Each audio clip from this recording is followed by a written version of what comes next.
श्री राधा वल्लभ लाल की जय। श्री वृंदावन धाम की जय। श्री सद्गुरुदेव भगवान की जय। जय जय श्री राधे श्याम, जय जय श्री हरिवंश। जब वृंदावन मिल जाता है तो वृंदावन मिल जाने पर हम नहीं रहते, और जब तक हम रहते हैं तब तक हमें वृंदावन नहीं मिलता। क्योंकि जब श्री धाम वृंदावन में वास होता है तो श्री धाम वृंदावन वास होने का ऐसा प्रभाव होता है कि हम उसमें डूब जाते हैं। जो हमारी एक मैं है, यानी जो हम कहते हैं कि हम हैं, जो हमारी मैं है वो खत्म हो जाती है जब श्री धाम वृंदावन में वास मिलता है। अगर वृंदावन में वास करते हुए भी अभी तक भी अगर आप मैं कहते हैं कि मैं हूं, तो वृंदावन का प्रभाव अभी आप पर नहीं हुआ। लेकिन वृंदावन का प्रभाव सब पर हो ही जाता है। तभी बार बार सभी संत महापुरुष कह रहे हैं कि भाई अपने समय को वृंदावन में व्यतीत करो, श्री धाम वृंदावन में वास करो। क्योंकि श्री धाम वृंदावन में वास करने का ऐसा प्रभाव होता है कि जीव की मैं खत्म हो जाती है और बस आप ही रहता है।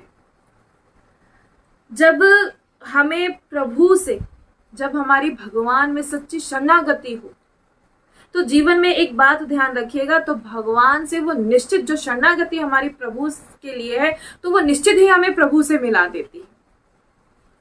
अब कहें कि वृंदावन के लिए तड़प रहे हैं और कहें कि वृंदावन में वास चाहिए, वास करते हुए वही वृंदावन का दिव्य दर्शन चाहिए जो संत महापुरुषों ने अपनी वाणी में बताया है, तो उसका दर्शन कैसे हो, कैसे दर्शन किया जाए? तो आप सभी से कहना चाहेंगे कि सबसे पहले शरणागत होइए कि बस मैं आपका हूं।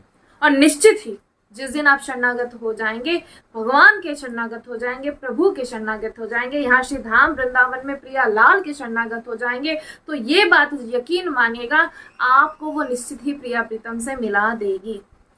जिसके हृदय में भूख प्रकट हो जाती है ना कि मुझे मिलना है, जिसके हृदय में भूख प्रकट हो जाती है कि मुझे आपसे मिलना है, तो एक बात याद रखिएगा, उसको ब्रह्मा आदि के भोग भी क्यों ना ला दिए जाए, लेकिन उसे सब विष के समान लगते हैं। जिसे नारायण ब्रज चंद्र की लगन लगी है, उसे कुछ नहीं सुहाता, उसे कुछ अच्छा नहीं लगता, उसे बस एक ही अच्छा लगता है, और वो क्या है? प्रियालाल से मिलना है बस। चाहे ब्रह्म आदि के भी भोग उसे क्यों ना ला दिए जाए, वो उसे भी विष के समान लगते हैं। जिसे नारायण ब्रज चंद्र की लगन लगी है, जिसे लगन ही नहीं लगी, उसे छोटे छोटे विषय भोग में ही वो आकर्षित हो जाता है, वो उसी में सुख मान बैठता है कि मुझे ऐसा आज मिल गया, कोई उसे सुख मिल जाए तो वो उसमें ही वो खुश हो जाता है। इसीलिए वृंदावन का दिव्य दर्शन नहीं हो रहा। जरा सोचिए, जिनसे हम प्यार करते हैं वो हमें अभी तक नहीं मिले हैं, लेकिन अभी भी हमें नींद आ रही है, हमें भूख लग रही है, हम हंस रहे हैं, हम संसार का व्यवहार निभा रहे हैं, और फिर हम कहते हैं कि दिव्य वृंदावन का दर्शन नहीं होता। तो गलती किसकी है? आप देखिए, क्या गलती वृंदावन की है? क्या गलती प्रियालाल की है? नहीं। क्या जो प्रेम संत महापुरुष बता रहे हैं, जो दिव्य दर्शन जो है वृंदावन का महापुरुष बता रहे हैं, तो क्या वो झूठ बोल रहे हैं? वो झूठ नहीं है, कुछ भी झूठ नहीं है, झूठे हैं हम। क्योंकि अगर हमें प्रियालाल से प्रेम है तो क्यों अभी हमें भूख लग रही है, क्यों अभी हमें नींद आ रही है, क्यों हमें हंसना अच्छा लग रहा है, क्यों हम किसी का अपराध नजर आता है, किसी का गुण नजर आता है, दोष नजर आता है, क्यों आता है? आप सोचिए, क्योंकि अभी तक उनसे प्रेम ही नहीं है। संसारिक बातें करना अच्छा लग रहा है, संसार का व्यवहार अच्छा लग रहा है, तो कहाँ प्यार है? बताइए आप, कहाँ प्यार है? अगर प्यार होता तो ये सब छूट जाता, ना भूख लगती है, ना नींद आती है, ना संसार नजर आता है। जब प्रियालाल से जिसे प्रेम हो जाता है, उसका सब कुछ छूट जाता है, सब कुछ, और उसे उस दिव्य वृंदावन का दर्शन होता है। जरा सोचिए, प्रीतम के वियोग में किसको भोजन अच्छा लगेगा? जरा सोचिए, किसको? हमें अगर वियोग हो तो किसी का वियोग हमें हो जाए, घर में किसी की अगर कोई पधार जाए तो बताइए आप भोजन तक नहीं पाते हैं, उसे कहते हैं ना वियोग। ऐसा ही वियोग होना चाहिए। तो किसको वियोग है आप बताइए। अगर वियोग है तो अभी भी आप तो हंस रहे हैं, अभी भी आप संसार का व्यवहार निभा रहे हैं, अभी भी आप खा रहे हैं, पी रहे हैं, मस्त है, हंस रहे, संसार का व्यवहार निभा रहे हैं, तो प्रेम कहाँ है? जिससे हम प्यार करते हैं वो हमें मिले नहीं और हम संसार निभा रहे हैं, संसार का व्यवहार निभा रहे हैं। जरा सोचिए। अब कहें कि कैसे? देखिए, केवल मिलने की आशा है तब कुछ अच्छा नहीं लगना चाहिए हमें, कुछ भी।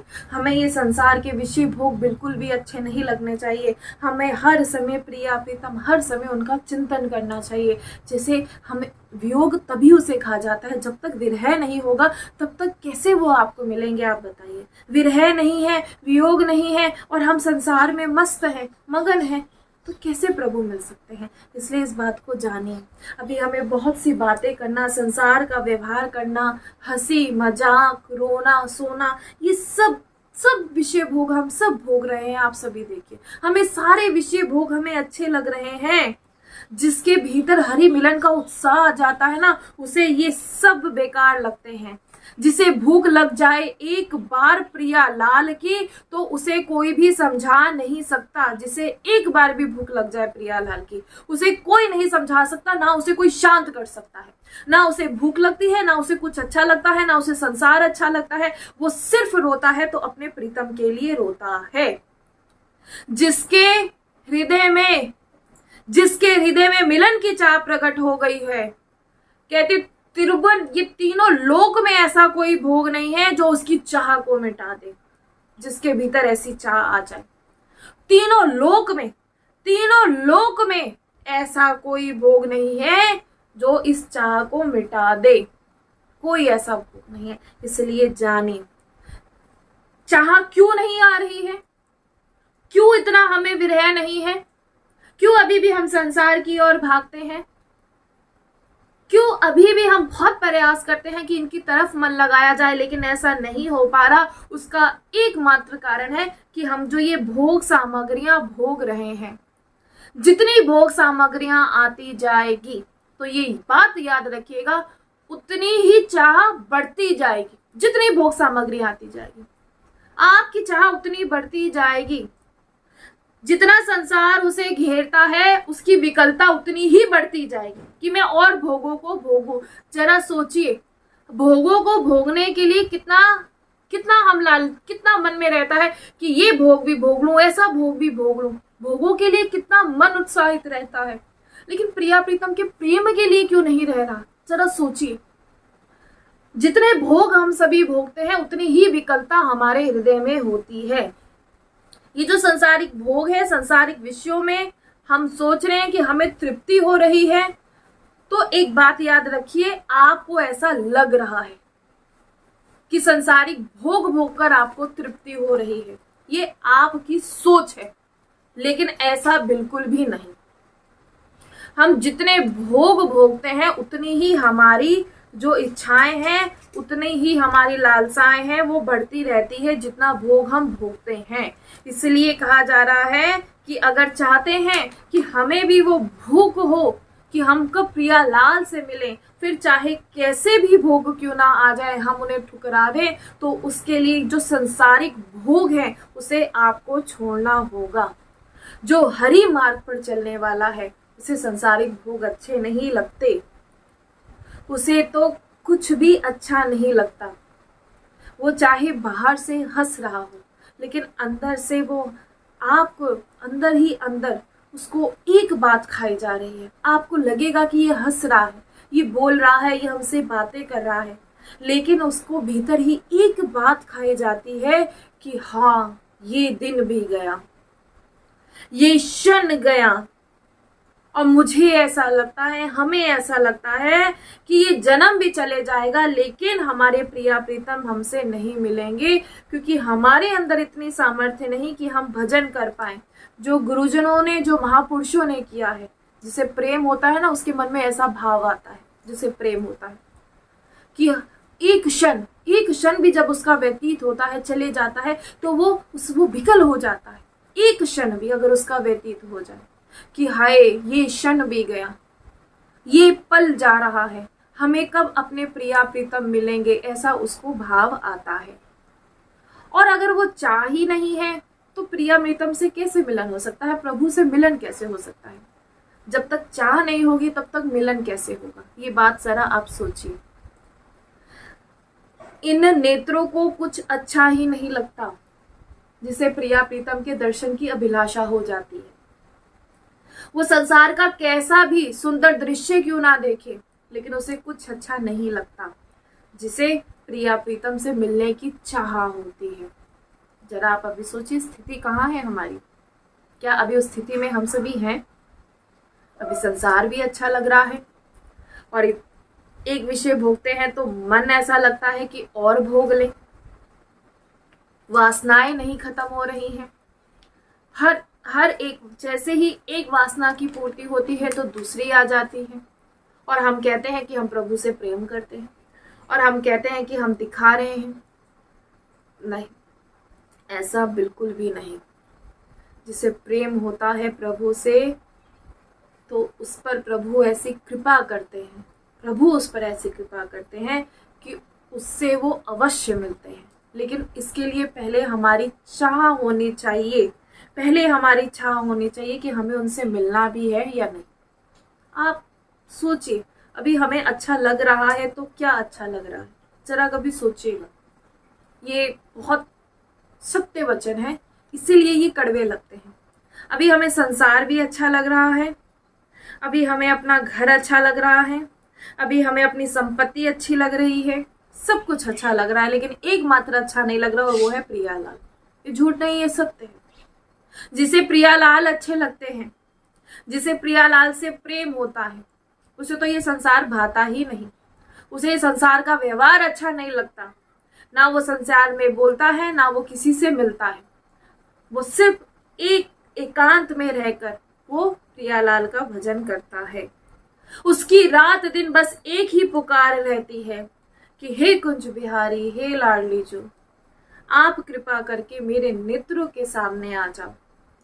आपकी कृपा से ही मैं आपके दर्शन कर सकता हूँ, और जब मेरे नेत्रों के सामने आ जाओगे तब मुझे इस संसार का फिर कोई भी दृश्य नजर नहीं आएगा। जिसे प्रेम होता है, जो कहते हैं प्रियालाल प्रिया प्रीतम का दर्शन नहीं होता, जिन्हें प्रेम होता है हर क्षण उन्हें प्रिया प्रीतम का दर्शन होता है, क्योंकि वो संसार की ओर नहीं देखते, वो संसार की ओर नहीं देखते, वो हर किसी में अपने प्रिया प्रीतम का दर्शन करते हैं। ये होती है प्रेम की स्थिति, ये होती है प्रेम की स्थिति। वो रोता है कि कब ऐसा होगा कि मेरे नेत्र आपके दर्शन कर सके, कब ऐसा होगा कि मेरा हृदय आपके विरह में तड़पे, मैं आपका सुमरन करूं, बस मेरी यही एक मांग है। वो ऐसी ही एक मांग करता है, वो ये कभी नहीं मांगता कि मैं संसार में ऐसा भोग भोगूं। उसकी मांग कभी ये नहीं होती कि मैं संसार में रहते हुए अपना नाम कमाऊं, मुझे सम्मान मिले, मुझे धन मिले, मुझे ऐश्वर्य मिले। वो कभी ये नहीं मांगता। उसकी बस एक ही मांग हो जाती है कि मैं कभी इस संसार को देखूं ही नहीं, मेरे नेत्र सिर्फ आपका दर्शन करें। वो संसार की तरफ से तृप्त हो गया, क्योंकि उसे अब संसार में कुछ नहीं भाता, लेकिन वो इस भगवत मार्ग पर वो हमेशा ही अतृप्त रहता है। चाहे वो कितना भजन करे, चाहे वो कितना रोए, लेकिन उसे ऐसा लगता है वो हमेशा अतृप्त रहता है। संसार की तरफ से वो तृप्त हो जाता है और भगवत मार्ग में वो हमेशा अतृप्त ही रहता है। लेकिन आज के समय में उल्टी दशा है। कैसे? 2-4 माला जप लेते हैं, 1 घंटा 2 घंटा पाठ कर लिया, 2-4 माला जप ली, तो कहते हैं कि बस हो गया भजन। ये बहुत ही सुंदर भजन हमारी माता जी हमें सुनाया करती थी और कहती थी, आदत बुरी सुधार लो बस हो गया भजन, मन की तरंगे सुधार लो बस हो गया भजन। हम थोड़ा सा भजन करके हम सुखी हो जाते हैं और हम कहते हैं कि हमने बहुत भजन कर लिया। 2 घंटे 4 घंटे बैठकर भजन हो गया तो खुद को बस तृप्त मान लिया, सिर्फ तृप्त, तृप्त हो गए, तृप्ति हो गई 2-4 घंटे की, 1 घंटे की। और कुछ जन तो ऐसे हैं कि 2-4 माला करके ही तृप्त हो जाते हैं, लेकिन संसार की ओर से अतृप्त रहते हैं। चाहे कितना धन मिल जाए, चाहे कितनी संपत्ति मिल जाए, कितना वैभव हो, कितना लोक व्यवहार हो, ये बढ़ता ही जा रहा है, उसकी वासना बढ़ती ही जा रही है। उल्टी दशा हो गई है कि भगवत मार्ग पर तृप्त हो गया और संसार से अतृप्त है। और ये उल्टी दशा है, ये उल्टी दशा है। जो साधक होता है वो संसार से तृप्त हो जाता है और भगवत मार्ग में हमेशा अतृप्त रहता है। वो चाहे कितना भी भजन कर ले, कितना भी नाम जप कर ले, उसे ऐसा ही लगता है कि मैं अतृप्त हूँ। ये भगवत मार्ग में थोड़ा सा भजन कर लिया, थोड़ा सा नाम जप कर लिया, तो ये कोई भजन थोड़ा ना होता है। आप सोचिए, आप 1 घंटा सुबह करते हैं, 1 घंटा शाम को करते हैं, बाकी का जो समय गया उसमें आप सारे भोग भोग रहे हैं, उसके बाद आप मनोरंजन कर रहे हैं, तो कैसे प्रेम जागेगा? क्या आपको वो विरह आ पाएगा? जब तक विरह नहीं होगा तो दर्शन कैसे होगा? प्रमाद का जो पथिक होता है ना, प्रेम मार्ग का जो पथिक होता है, उसे कभी भी वो तृप्त नहीं होता, चाहे वो कितना भी भजन कर ले। उसे संसार से कभी भी, वो संसार से तो उसे पूर्ण तृप्ति हो जाती है, लेकिन उसे भगवत मार्ग पर कोई तृप्ति नहीं होती। वो संसार से तृप्त है, उसने देख लिया कि मुझे संसार में कुछ नहीं मिलना, ना मुझे लेना है, सिर्फ मुझे भगवत मार्ग पर ही आगे बढ़ना है। उसे किंचित मात्र भी सुख नहीं है, उसे किंचित मात्र भी कोई आशा नहीं है कि वो संसार से कोई आशा रखे, नहीं, वो संसार से कोई आशा नहीं रखता। और अगर देखिए हमारी स्थिति क्या है, फिर हम कहते हैं कि जो वृंदावन का दर्शन है वो नहीं हो रहा, वृंदावन का दर्शन नहीं हो रहा। अरे भगवत मार्ग में आप हो रहे हैं तो अतृप्त रहिए कि हमसे भजन हो ही नहीं रहा, हम भजन कर ही नहीं पा रहे। कहीं भी हमें तृप्ति का अनुभव नहीं होना चाहिए कि बस आज इतना कर लिया और हो गया भजन, नहीं। ये तो भूख ऐसी होनी चाहिए जो निरंतर बढ़ती रहनी चाहिए। जैसे जितना भोजन होता है उतनी भूख बढ़ती जाती है ना। कभी आप देखिए, आप कहीं बाहर जाते हैं, किसी विवाह में जाते हैं, किसी पार्टी में जाते हैं, तो वहां आप बहुत सारा भोजन देखते हैं, तो अपनी भूख से ज्यादा आप पाते हैं, लेकिन फिर भी तृप्त नहीं होते। लगता है कि ये भी पा लेते, वो भी पा लेते, ना जाने क्या क्या पा लेते हैं। ठीक ऐसे ही आपको भगवत मार्ग में अतृप्त रहना है कि मैं कितना भी भजन कर लूं, लेकिन मुझे तृप्ति नहीं हो रही है। आप जरा देखिए, आप करके देखिए, आप जितना चिंतन करेंगे ना उतनी भूख बढ़ती जाएगी। आप जितना इनका चिंतन करेंगे, जितना आप भजन करेंगे, उतनी ही भूख बढ़ती जाएगी। ऐसा नहीं होगा कि थोड़ी देर भजन किया और भूख मिट गई, नहीं, इसे प्रेम नहीं कहते हैं। जितना भजन आप करेंगे, आपका भजन बढ़ता रहना चाहिए। जितना करें कि और ज्यादा, ये नहीं कि बस 2-4 माला किया और हो गया, ऐसा बिल्कुल भी नहीं। आपको लगना चाहिए, आपको और एक स्थिति ऐसी आएगी, आपको लगेगा कि मुझसे वो चिंतन नहीं हो पा रहा जो होना चाहिए। जब ऐसी स्थिति आने लग जाए ना, तो समझ जाइएगा भजन बढ़ रहा है। आप कर भी रहे हैं, लेकिन ऐसा भाव आना चाहिए कि भाई मुझसे वो चिंतन नहीं हो पा रहा, जितना भजन मुझे करना है मैं नहीं कर पा रहा, मुझे उनके लिए प्रेम नहीं हो पा रहा। ऐसा विरह होना चाहिए, ये विरह नहीं होना चाहिए, ऐसा दुख नहीं होना चाहिए कि मुझे वो संसार की वस्तु नहीं मिल पा रही, हे नाथ मैं आपका भजन करता हूँ, मुझे वैसा नहीं मिल पा रहा। ऐसा नहीं, इसे प्रेम नहीं कहते हैं। आप जब प्रेम बढ़ जाता है तो आपको दिन रात ऐसा लगेगा कि हाय मुझसे भजन नहीं हो पा रहा, ये क्षण भी गया, कहीं ऐसे ना हो कि ये जन्म भी बीत जाए, कहीं मुझे आपका दर्शन ना हो पाए। एक साधक को ऐसे ही भजन करना चाहिए। रात दिन भजन करते करते रोते हुए कहते रोना चाहिए कि मुझसे भजन नहीं हो पा रहा, हे नाथ मैं आपकी सेवा नहीं कर पा रहा। और वास्तविक में यही प्रमाद का प्रतीक होता है, जो रोता है, जो कहता है कि मैं ऐसा गरीब अकिंचन हूँ, मुझसे आपकी सेवा नहीं हो पा रही। ऐसा भाव होना चाहिए। ये नहीं होना चाहिए हमने आज बहुत सुंदर से श्रृंगार किया है, हमने आज बहुत सुंदर प्रभात इन्हें भोग लगाए हैं, ऐसा नहीं होना चाहिए। इसे प्रेम नहीं कहते हैं। आप बात को समझिए। भगवत मार्ग में हम संतुष्ट हो जाते हैं, ये हमें संतुष्ट नहीं होना है। 2-4 माला जप लिया, ठीक नहीं, ऐसे संतुष्ट नहीं होना है। हमें संसार से तृप्त हो जाना है, संसार से हमें संतुष्ट हो जाना है कि बस अब हमने भोग लिया, अब और नहीं। लेकिन भगवत मार्ग में हमारी ऐसी भूख होनी चाहिए जो निरंतर बढ़ती जानी चाहिए। हम वृंदावन वास करेंगे, आपकी कृपा से हमें वृंदावन वास मिलेगा। अब चाहे हमें 2-4 रोटी मिल जाए उसमें भी हम संतुष्ट। जैसे संसार की तरफ हमें सिर्फ रहना है ना, संसार की तरफ से अगर 2-4 रोटी मिल जाए तो हम तृप्त हैं। जो वस्त्र मिल जाए हम तृप्त है। जो धन हमारी, थोड़ा सा धन जो हमारी व्यवस्था के लिए हमारे ठाकुर दे दे, बस इसके अतिरिक्त कुछ भी नहीं।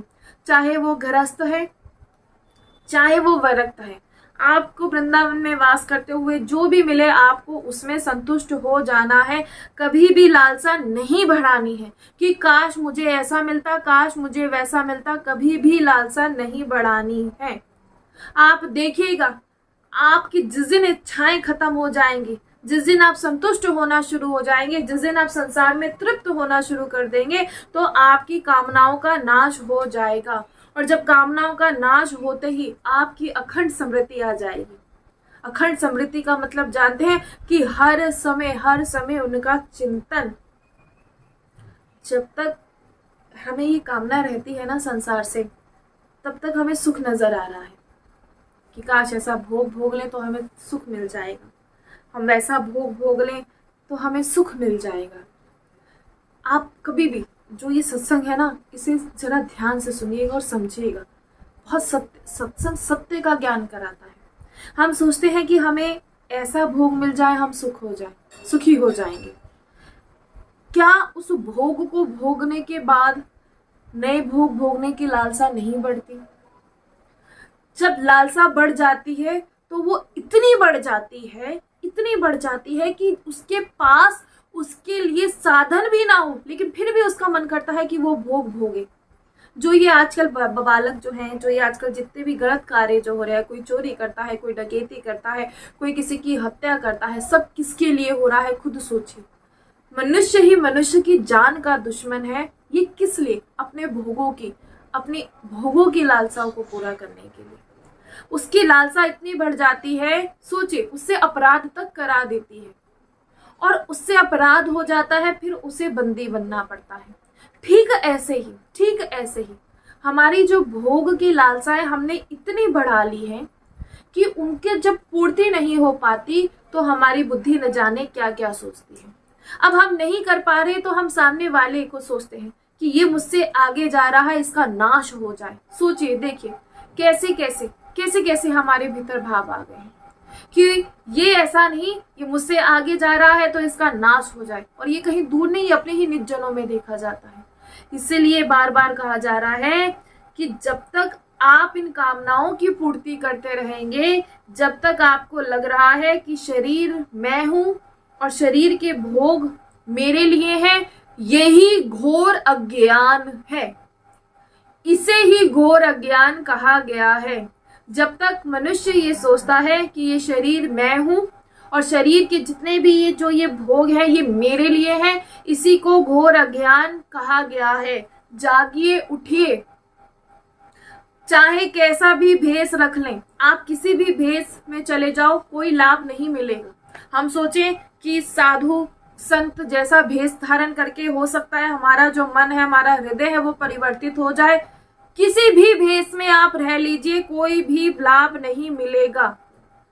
आप जब तक इस शरीर को अपना मानेंगे कि ये शरीर मेरा है, ये शरीर के भोग मेरे लिए हैं, तब तक और आपको इस भोग में जो भी आप प्राप्ति कर रहे हैं और सुख का अनुभव हो रहा है, तो ना वो कोई परमार्थ नहीं है, वो कोई भक्ति नहीं है, वो कोई वैराग्य नहीं है।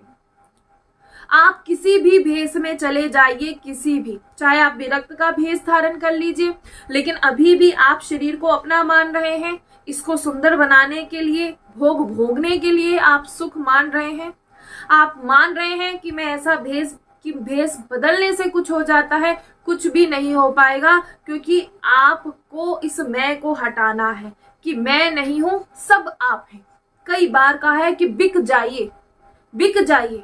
मैं आपके हाथों बिक चुका हूं, अब मैं नहीं हूं, बस आप ही हो, मेरे स्वामी आप हो। आप जानो, इतना तो आप कर ही सकते हैं।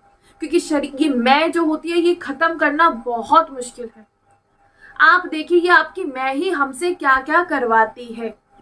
ये मैं हमसे, कोई हमारी निंदा, देखिए कोई निंदा कर देता है तो कितना दुख होता है। क्यों दुख होता है? क्योंकि शरीर को आप अपना मैं माने हैं। आपको क्रोध आता है अगर आपकी कोई निंदा करता है। लेकिन आपसे हम बस इतना कहना चाहेंगे, अगर कोई आपकी निंदा करता है ना तो उसे अपना मित्र मानिए, जो आपकी निंदा करता है। क्योंकि जो आपकी निंदा कर रहा है वो आपके पापों को हरण रहा है, जो आपकी निंदा कर रहा है। कभी ये मत मानिए कि मेरी निंदा कर रहा है ये मेरा दुश्मन है, कभी ऐसा मत मानिएगा। जो निंदा कर रहा है उसे मित्र माने, क्योंकि वो आपके पापों को हरण कर रहा है, जो भी किसी की निंदा करता है। इसीलिए हम आप सभी से कहते हैं कि भाई निंदा मत कीजिए किसी की भी।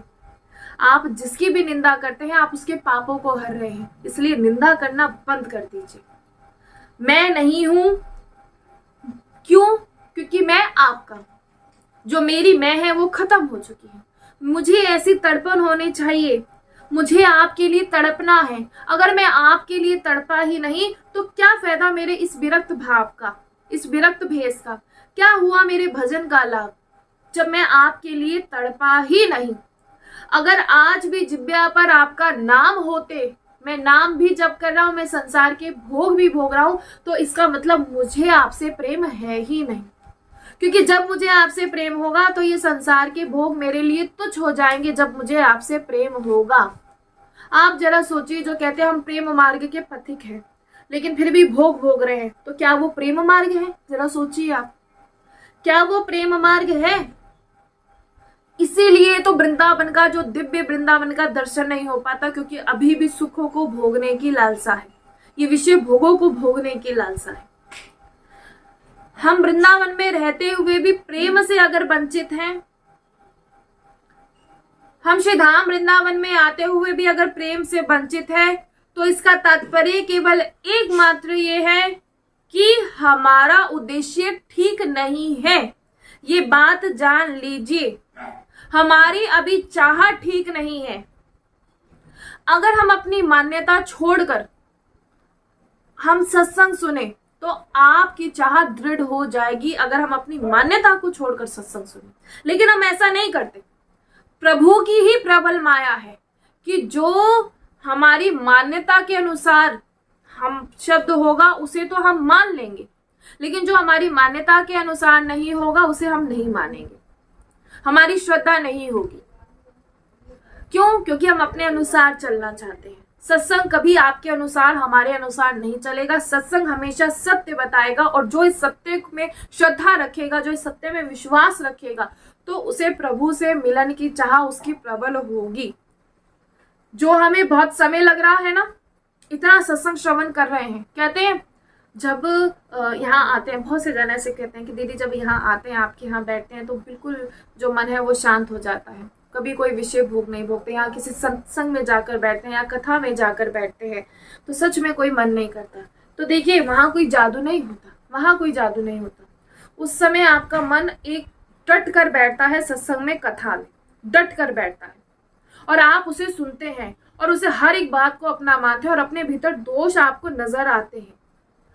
और अगर आप उस सत्संग को अपने जीवन में उतार लेना तो एक क्षण का भी सत्संग होता है, वो आपके पर्याप्त है सभी बंधनों को तोड़ने के लिए। सिर्फ एक क्षण का सत्संग। लेकिन ऐसा नहीं होता, ऐसा नहीं होता। हमें बहुत समय लगता है। क्यों लगता है?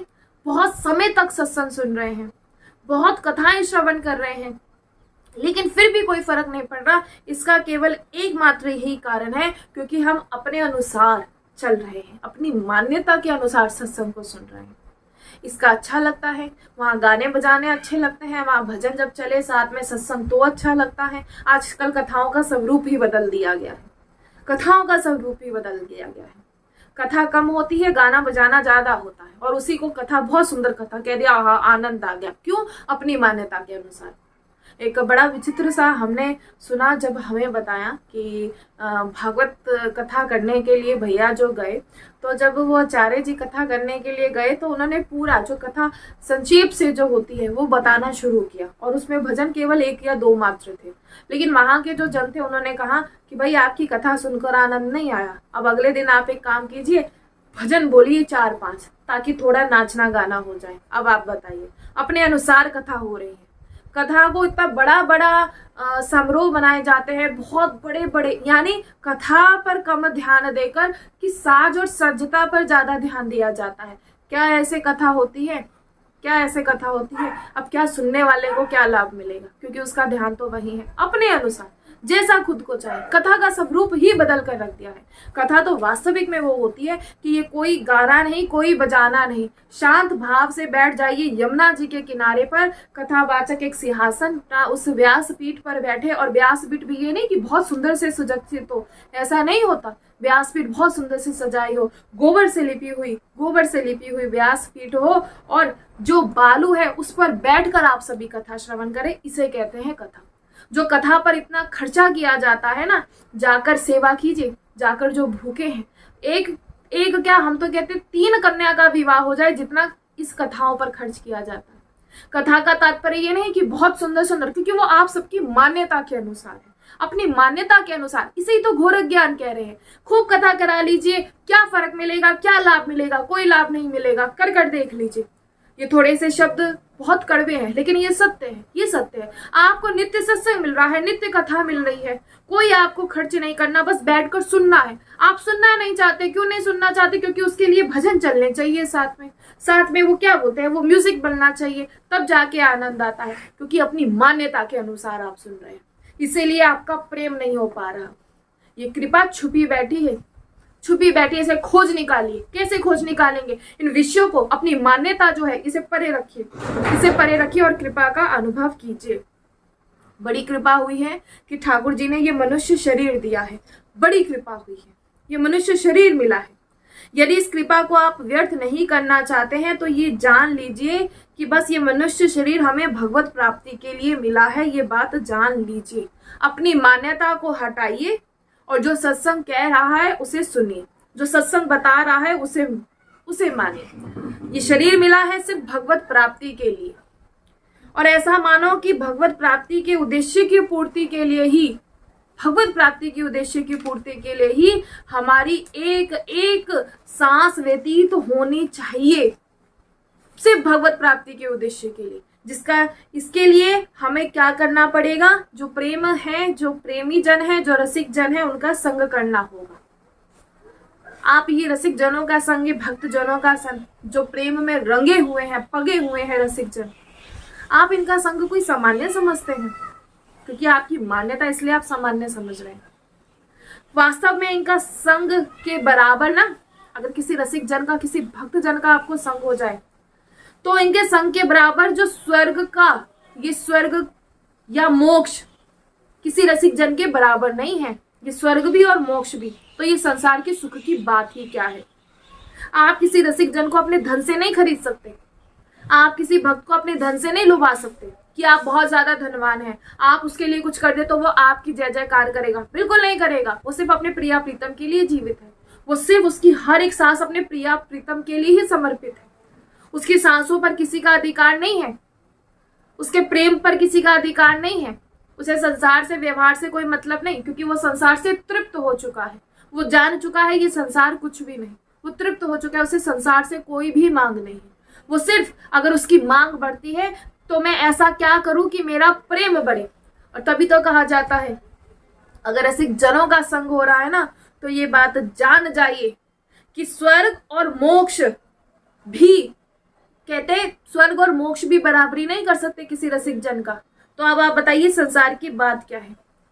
जो प्रिया प्रीतम के प्रेम में पगे हुए हैं, जिनकी हर एक सांस प्रिया प्रीतम को समर्पित है, तो कहते हैं उनका अगर आपको संग प्राप्त हो जाए तो ये बात ध्यान रखिएगा कि फिर आपको स्वर्ग और मोक्ष की भी इच्छा नहीं होगी, क्योंकि ये जो मृत्यु लोक है ये नाशवान है, ये मृत्यु लोक नाशवान है, लेकिन प्रभु का जो धाम है वो नाशवान नहीं है, प्रभु का धाम नाशवान नहीं है। इसलिए जानिए, जो हमें सत्संग से जो सुख हम कह रहे हैं कि सत्संग श्रवण करने पर भी अगर हमें सुख नहीं मिल पा रहा, क्योंकि हम अपनी मान्यता के अनुसार सत्संग चाहते हैं, इसलिए हमें सुख नहीं मिल पा रहा। आपकी मान्यता के अनुसार सत्संग नहीं होना चाहिए, सत्संग के अनुसार आपकी मान्यता होनी चाहिए। मैं कथा सुनूं, मैं सत्संग सुनूं, मुझमें इस तरह मुझे वो ध्यान नहीं रखना है कि उसमें कितना जो है मुझे आनंद आ रहा है, क्योंकि आनंद को आप वो आनंद नहीं होता भाई। ऐसे तो फिल्मी गाने लगाइए और खूब नाच लीजिए।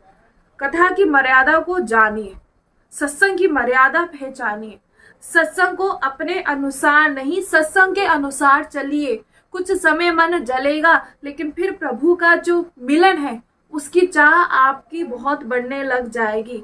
जो सत्संग में आदेश है उसी के अनुसार चले, जो सत्संग कह रहा है वैसा ही करें। हमारा जो मार्ग है, जो ये भगवत मार्ग है, जब हम सत्संग सुनेंगे तो ये पूर्ण रूप से सुदृढ़ हो जाएगा। हमारा विश्वास ऐसा हो जाएगा कि कोई भी उस विश्वास को तोड़ नहीं पाएगा, चाहे कैसी भी प्रतिकूलता क्यों ना हो। भाई अगर आप किसी अब जैसे बारिश हो रही है ना, तो बहुत ज्यादा कीचड़ हो जाता है। अगर आपने पहला पाँव जब आप उठाते हैं, अगर उसे अच्छे से नहीं रखा, बैलेंस बनाकर नहीं रखा, तो निश्चित है जब दूसरा उठाओगे तो गिरोगे ही गिरोगे, फिसलोगे ही फिसलोगे। इसलिए पहले ही पैर को जमा लीजिए अच्छे से, सत्संग सुनकर पहले ही कि जैसा सत्संग कह रहा है वैसे ही चलूंगा। ये जब दृढ़ निश्चय हो जाता है तब वो दूसरा पाँव जब उठाता है तो वो आराम से चल पाता है। लेकिन उसका पहला ही पैर में अगर वो उसका बैलेंस बिगड़ जाता है ना, तो वो गिरता ही गिरता है। इसलिए जाने जो आज हमारी दशा है, पता कैसी है, जैसे एक मक्खी होती है। एक मक्खी क्या करती है, देखिए एक मक्खी गंदगी में भी जाकर बैठती है ना, और वही मक्खी वो स्वादिष्ट भोजनों पर, जो खाद्य पदार्थ है उन पर भी जाकर बैठती है। कभी हमें विषय भोग अच्छे लगने लग जाते हैं, कभी हमें प्रभु अच्छे लगने लग जाते हैं।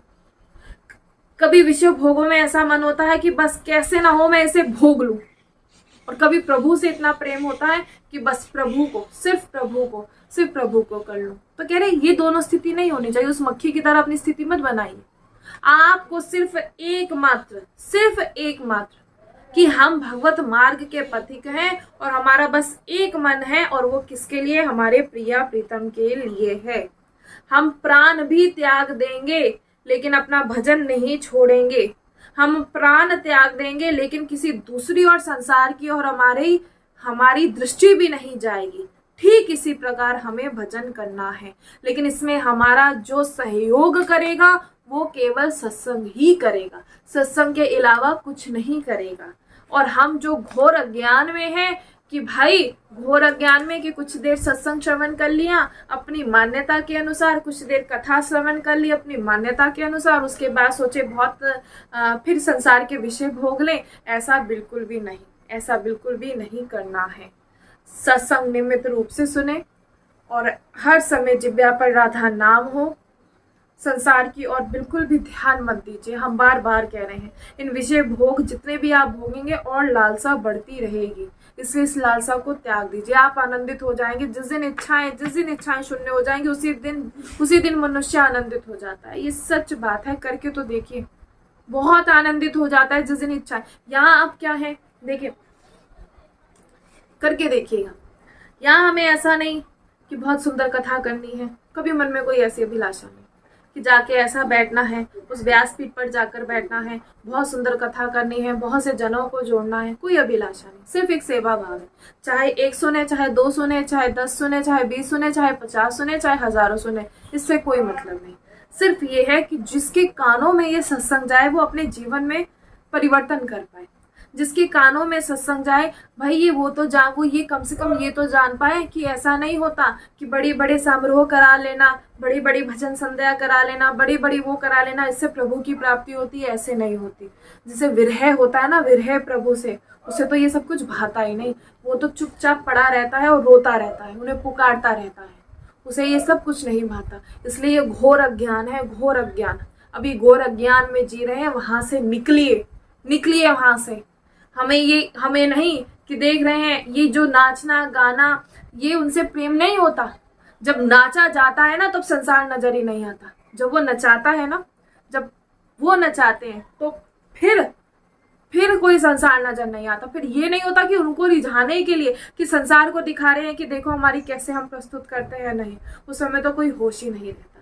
इसलिए चाहते हैं कि ऐसा विरह आए, तो बस एक बात जीवन में ध्यान रख लीजिए कि सत्संग के अनुसार चले और अपनी मान्यता को छोड़ दीजिए और विषय भोगों को बिल्कुल शून्य कर दीजिए और ज़्यादा से ज़्यादा सत्संग श्रवण करें और जितना हो सके हर समय प्रभु का नाम चिंतन, सिर्फ राधा राधा राधा जपते रहिए और ये राधा नाम ही आपके सभी विषय भोगों को बिल्कुल शून्य कर देगा।